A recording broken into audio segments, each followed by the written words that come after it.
Mənim adım Səbinədir. 28 yaşım var.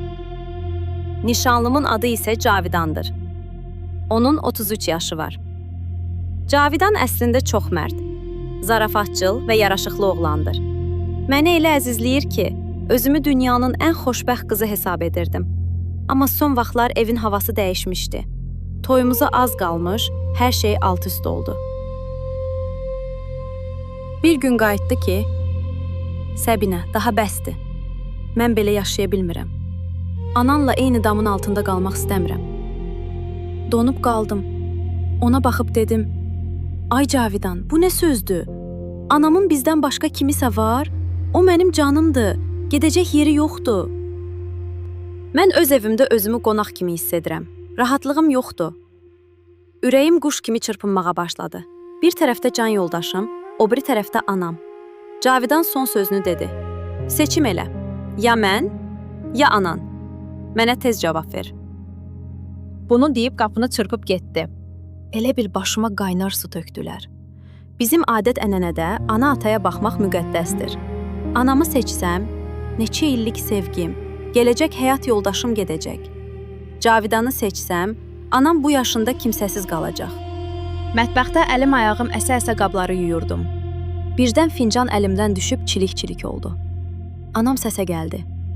Səbinə, nə olub, ay qızım? Niyə rəngin ruhun qaçıb? Dedi. Yalandan gülümsəməyə çalışdım. Yaxşıyam, ay ana. Amma anam hər şeyi hiss elədi. Məsələ Cavidandır, hə? Dedi. Başımı aşağı saldım və dedim ki, Cavidan sənin evdən getməyini istəyir. Anamın gözləri doldu. Sakitcə dedi, qızım, əgər sən xoşbəxt olacaqsansa, mən gedərəm. Sənin gələcəyin, ailə qurmağın hər şeydən vacibdir. Onun bu sözləri ürəyimə ox kimi batdı. Dərdimi rəfiqəmə danışdım.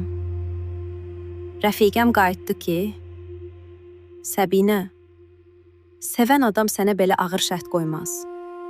Bir anandan soruş, o nəsə bilir. Sadəcə sənə qıymır. Axşam gördüm anam otağında boğçasını yığır. Dayan ana, hara gedirsən dedim. Anam dedi, mən sənə görə narahatam qızım. Cavidan düşündüyün adam deyil, o təhlükəlidir. Dedim, Cavidan işində gücündə namuslu oğlandı. Amma anam şkafın küncündən qəhvəyi bir zərf çıxardı, içi rezinlənmiş pullar və qəribə adlar siyahısı ilə doluydu. Anam dedi ki, sən evdə olmayanda Cavidan telefonda qaranlıq işlərdən, malların gizli çatdırılmasından danışırmış. Anam hətta Cəfər müəllim adında bir müstəntiqlə də əlaqə saxlayıbmış. Birdən qapının ağzında tormuz səsi eşidildi. Cavidan gəldi. İçəri girən kimi başladı. Hələ getməyib bu arvad. Mən qabağına keçdim. Cavidan, düzünü de. Sən nə işlə məşğulsan? Bu zərf nədir? Cavidanın gözü döndü, qışqırdı ki, anan sənin beynini doldurub, o zərfi tez mənə ver. Hətta anamın üstünə elə yeridi ki, elə bildim əl qaldıracaq. O anda qapı bərkdən döyüldü. Polisdir, açın qapını. Müstəntiq içəri girib dedi, Cavidan, sən həbs olunursan. Cavidan qapıdan çıxanda mənə, sən mənə xəyanət elədin deyə bağırırdı. Göz yaşı içində dedim, mən yox, Cavidan, sən bizim sevgimizə xəyanət elədin. O gün başa düşdüm ki, bəzən itirmək əslində qazanmaqdır.